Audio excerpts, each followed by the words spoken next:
Assalamualaikum warahmatullahi wabarakatuh. Perkenalkan, nama saya Efrianila Fitri dari kelas PPG Prajabatan 2022, gelombang 2, jurusan Pendidikan Biologi 002, Universitas Negeri Padang.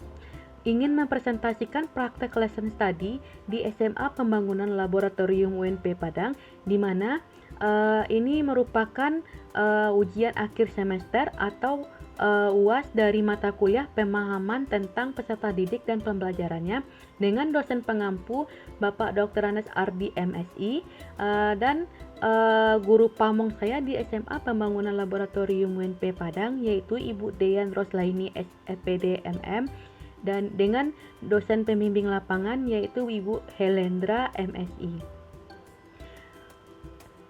Di mana SMA Pembangunan Laboratorium UNP Padang ini beralamatkan di Kompleks Kampus UNP, Jalan Prof. Dr. Hamka, Air Tawar Barat, Kecamatan Padang Utara, Kota Padang, Sumatera Barat. Nah, pada kegiatan lesson study ini, saya laksanakan di kelas 10D dan 10E selama 3 siklus, yang mana proses pembelajaran di kelas 10D dan 10E ini diselenggarakan atau dilaksanakan pada hari Selasa, yaitu pada pukul 07 waktu Indonesia Barat sampai 08.20 waktu Indonesia Barat, itu di kelas 10E, dan 08.20 sampai jam 10 waktu Indonesia Barat itu di kelas 10D. Dari praktek lapangan di kelas 10D dan 10E ini yang saya lakukan, saya menemukan beberapa masalah yang merupakan menjadi latar belakang masalah dalam pembuatan poster yang saya buat.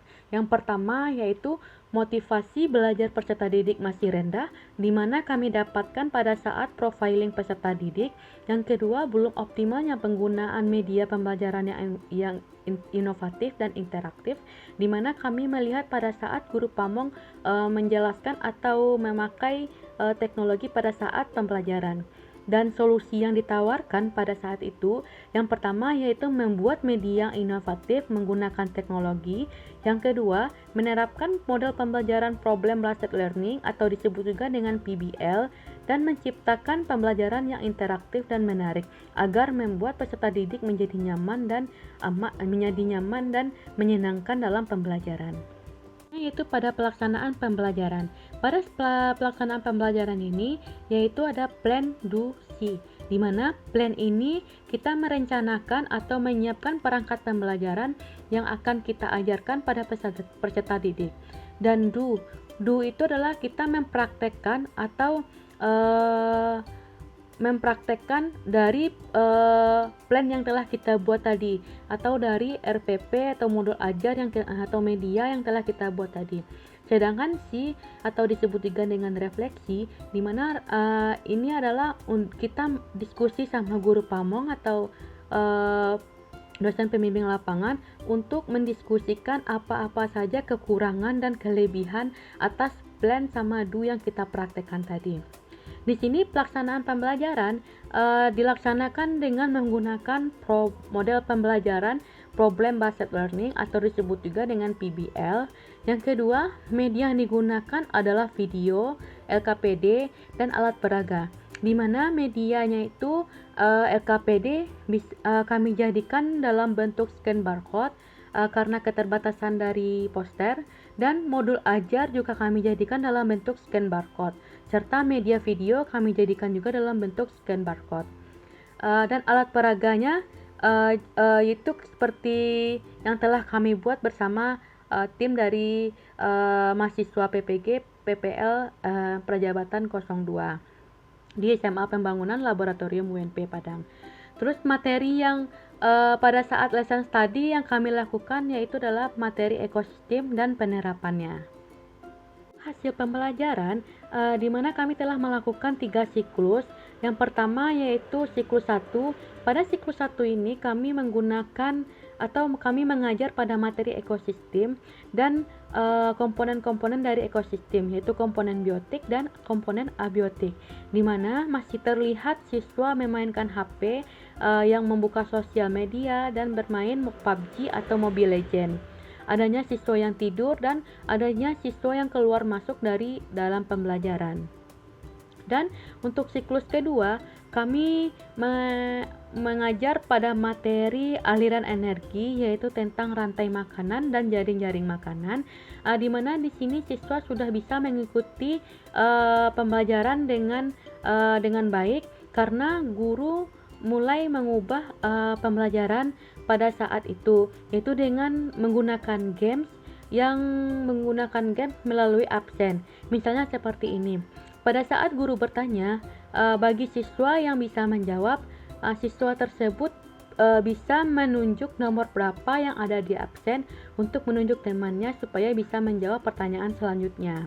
Dan itu sudah membuat minat atau motivasi belajar peserta didik untuk merespon dari pertanyaan guru atau antusiasnya dalam pembelajaran.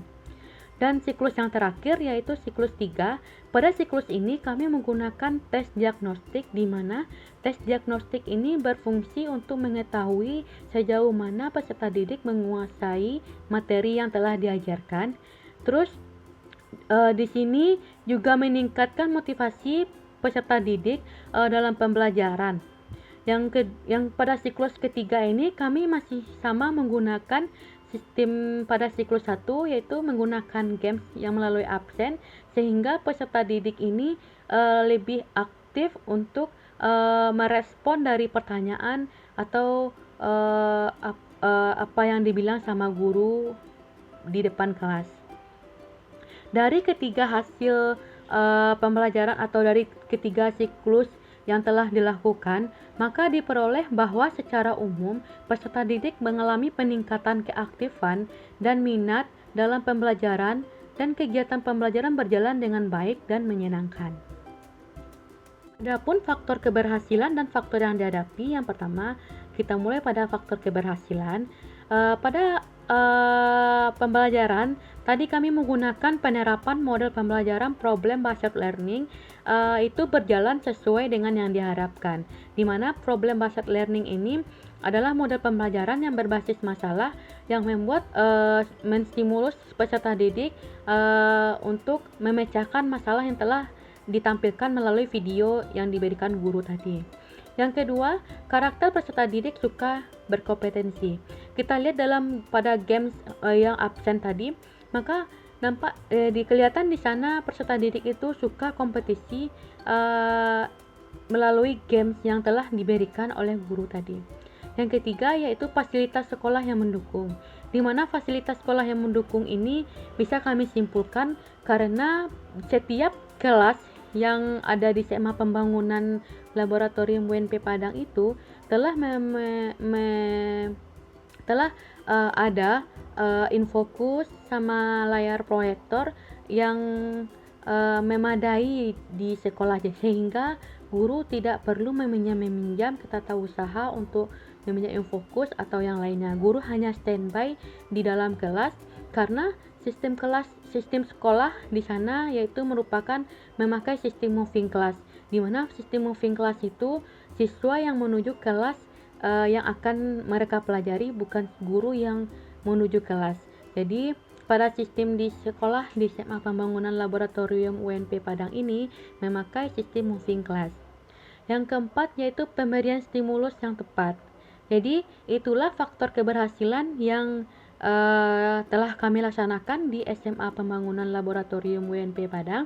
Adapun kendala yang kami hadapi pada saat pelaksanaan pembelajaran itu, yang pertama, yang sekolah menerapkan sistem moving class tadi, sehingga peserta didik itu kurang disiplin dalam waktu.